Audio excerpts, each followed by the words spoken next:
বাংলায় বিজেপির মুখ্যমন্ত্রী মুখ কে? এসআইআর এর মধ্যেই এখন সব দলেরই প্রস্তুতি চরমে। সম্প্রতি কলকাতায় এসে কেন্দ্রীয় স্বরাষ্ট্রমন্ত্রী অমিত শাহ দাবি করেছেন, এবার 2/3 আসন জিতে বাংলায় সরকার দখল করবে বিজেপি। তৃণমূল অবশ্য কটাক্ষই করেছে এহেন মন্তব্য শুনে। আর ঠিক এমন সময়ই এক জল্পনা ছড়িয়েছে, মুখ্যমন্ত্রী মমতা বন্দ্যোপাধ্যায়কে সরাতে 26-এ বিজেপির মুখ্যমন্ত্রী মুখ কে হতে চলেছেন। খোদ বিরোধী দলনেতা শুভেন্দু অধিকারীকে নিয়ে অনেক বেশি জল্পনা ছড়ালেও অমিত শাহের সাম্প্রতিক সফর সেই সম্ভাবনায় আঘাত এনেছে বই। কেন এমন বলছি? আসলে অমিত শাহের একটা পদক্ষেপই শুভেন্দু অধিকারীর অনুগামীদের মনোবল অনেকটাই ভেঙে দিয়েছে বলে শোনা যাচ্ছে। কারণ নাকি দলে একটি মানুষের প্রত্যাবর্তন। কে তিনি? চলুন আজকের এপিসোডে সেই গোপন গল্পই শোনাবো আপনাদের। তার আগে অবশ্যই সাবস্ক্রাইব করে রাখুন আমাদের চ্যানেল দূরবীনে দুনিয়া, ফলো করুন আমাদের ফেসবুক পেজও। শুধু শুভেন্দু অবশ্য নয়, বঙ্গ বিজেপির অন্দরে অনেকেই ভাবছিলেন শেষ বাজি মেরে বেরিয়ে যাবেন না শ্রমিক ভট্টাচার্য। আবার মিঠুন চক্রবর্তীর মতো তারকা নেতা সরাসরি নিজের হয়েই সওয়াল করেছেন, বলেছিলেন দল যদি চায় আমি মুখ্যমন্ত্রী হব।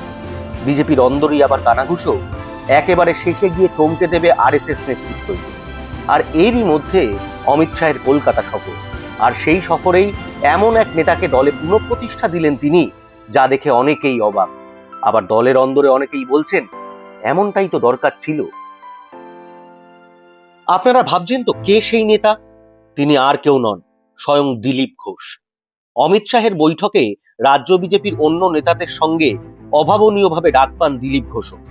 8 মাস পরে তাকে প্রকাশ্যে বিজেপির কোনো বৈঠকে দেখা গেল। গত এপ্রিল মাসে দীঘায় জগন্নাথ মন্দিরের উদ্বোধনে সস্ত্রীক গিয়েছিলেন দিলীপ। তারপর থেকেই রাজ্য বিজেপির সঙ্গে তার দূরত্ব বাড়ছিল। ভোটের মুখে এবার সেই বরফ গলিয়ে দিলেন খোদ অমিত শাহ। সেই কারণেই কলকাতায় দিলীপ ঘোষকে মাঝে বসিয়ে শ্রমিক ভট্টাচার্য, শুভেন্দু অধিকারী, সুকান্ত মজুমদারদের প্রয়োজনীয় নির্দেশ দিয়ে দিলেন কেন্দ্রীয় স্বরাষ্ট্রমন্ত্রী। শুধু তাই নয়, সেই বৈঠকের পরই পুরোদমে ময়দানে নেমে পড়েছেন দিলীপ। বিজেপির সল্টলেকের রাজ্য দপ্তরে গিয়ে রাজ্য সভাপতি শ্রমিক ভট্টাচার্যের সঙ্গে বৈঠক করেছেন। এমনকি রাজ্য দপ্তরে একটি কেবিনও পেয়েছেন। শোনা যাচ্ছে রাজ্য জুড়ে শ্রমিক ভট্টাচার্য যে সফর করবেন তাতে উপস্থিত থাকবেন দিলীপ ঘোষও। যা দেখে অনেকেই ভাবছেন তাহলে কি খেলা পুরো 180 ডিগ্রি ঘুরে এবার দলের মুখ হবেন দিলীপই? শুভেন্দুর প্রবল চাপে দিলীপ ঘোষকে সরিয়েই রাখা হয়েছিল, কিন্তু অমিত শাহের বৈঠকে তাকে ডেকে আবার আগের মতো দায়িত্ব নিয়ে মাঠে নামানোর কথা বলা হয়েছে।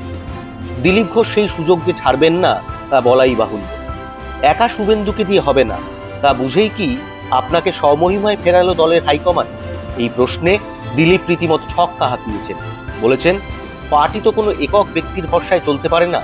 কিছু প্রমিনেন্ট মুখ থাকে যাদের অভিজ্ঞতা বেশি, তাদের গুরুত্ব দেওয়া হয়েছিল, কিন্তু কোনো একজন গোটা পশ্চিমবঙ্গ জিতিয়ে দেবে সেটা সম্ভব নয়। অর্থাৎ বকলমে বুঝিয়ে দিলেন শুভেন্দুর সেই ক্ষমতাই নেই যে বাংলা জিতিয়ে দেখাবে। তৃণমূল থেকে যারা বিজেপিতে এসেছেন তাদের মধ্যে অগ্রগণ্য শুভেন্দু অধিকারী, যার সঙ্গে দিলীপের সম্পর্ক বরাবরই মধুর। গত লোকসভা ভোটে দিলীপকে তার মেদিনীপুর আসন থেকে সরিয়ে অন্য আসনে টিকিট দেওয়ার নেপথ্যে শুভেন্দু ছিলেন বলে দিলীপের ঘনিষ্ঠ মহল মনে করে। যদিও তার কোনো সমর্থন দলীয় সূত্রে কখনোই মেলেনি, কিন্তু জল্পনা রয়ে গিয়েছে। এখন যখন দিলীপ বিজেপির মূল স্রোতে ফিরে এসেছেন এবং প্রথম দিনই তৃণমূল থেকে আসা লোকেদের প্রসঙ্গ তুলছেন, তখন অনেকে মনে করছেন পুরনো সেই সমীকরণ নিয়ে আবার দলের অন্দরে নাড়াচাড়া শুরু হতে পারে। বস্তুত দিলীপের কথাতেও তার ইঙ্গিত পাওয়া গিয়েছে। তিনি ভোটে লড়ার প্রশ্নে পছন্দসই আসনের প্রসঙ্গে বলেছেন 2024 সালের লোকসভা নির্বাচনে তার আসল বদল হওয়ার ফল কি হয়েছে তা সকলেই দেখেছেন। তার কথায়, দলকে তখনই আমার প্রতিক্রিয়া জানিয়েছিলাম, ফল কি হয়েছিল তাও সকলেই দেখেছেন, তাই আলাদা করে আর কিছু জানানোর প্রয়োজন। 2025 সালের 30শে এপ্রিল দীঘায় জগন্নাথ মন্দিরের উদ্বোধনে দিলীপ সস্ত্রীক গিয়েছিলেন মুখ্যমন্ত্রীর আমন্ত্রণে সাড়া দিয়ে। বিজেপির তৎকালীন রাজ্য সভাপতি সুকান্ত মজুমদার ও বিরোধী দলনেতা শুভেন্দু দিলীপের সেই সফরের বিরুদ্ধে প্রকাশ্যেই মুখ খুলেছিলেন। পরের দিন প্রথমে দীঘায় ও পরে কোলাঘাটে দিলীপ স্থানীয় বিজেপি কর্মীদের বিক্ষোভের মুখে পড়েন।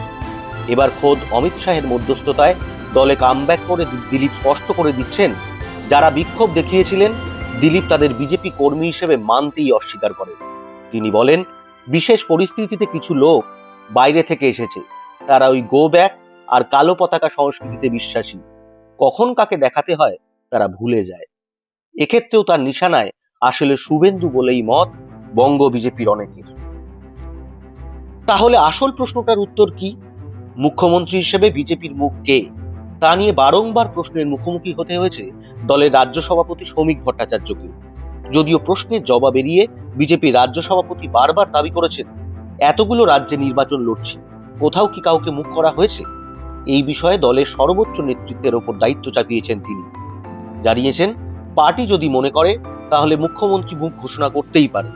ইদানিং অবশ্য শ্রমিকের একাধিক মন্তব্যে শুভেন্দুর দিকে পাল্লা ভারী মনে হলেও অমিত শাহের শেষ সফরটা যেন সেই সম্ভাবনা অনেকটাই কেটে দিল।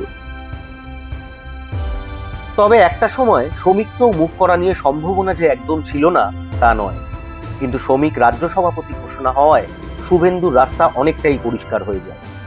এরই মধ্যে আবার অনেকেই বলছেন, আরএসএস এর সম্মতি ছাড়া মুখ্যমন্ত্রী মুখ ঘোষণা করবে না বিজেপি।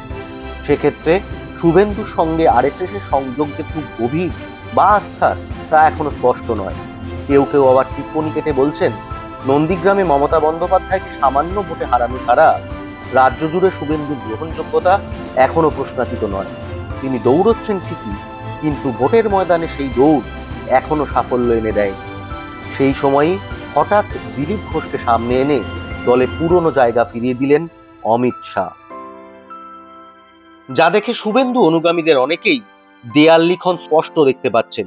তবে দিলীপ ঘোষের অতীতের সাংগঠনিক সাফল্যের রেকর্ড বা তার মেঠো রাজনীতিকে পুনরায় দলে জায়গা করে দিলেও একেবারে মুখ্যমন্ত্রী মুখ তাকে এখনই করে দেবে বিজেপি, সেই সম্ভাবনা এখনো দেখা যাচ্ছে না। তবে শুভেন্দুর একচ্ছত্র দাপাদাপি যে এতে ধাক্কা খেল তা বলাই বাহুল্য।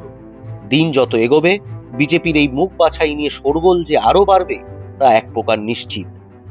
আমাদের সকলের নজর থাকবে সেদিকেই। আর ভোটের বাংলার এমনই নানা গুরুত্বপূর্ণ প্রতিবেদন দেখতে সাবস্ক্রাইব করুন আমাদের চ্যানেল দূরবীনে দুনিয়া, ফলো করুন আমাদের ফেসবুক পেজও। ধন্যবাদ।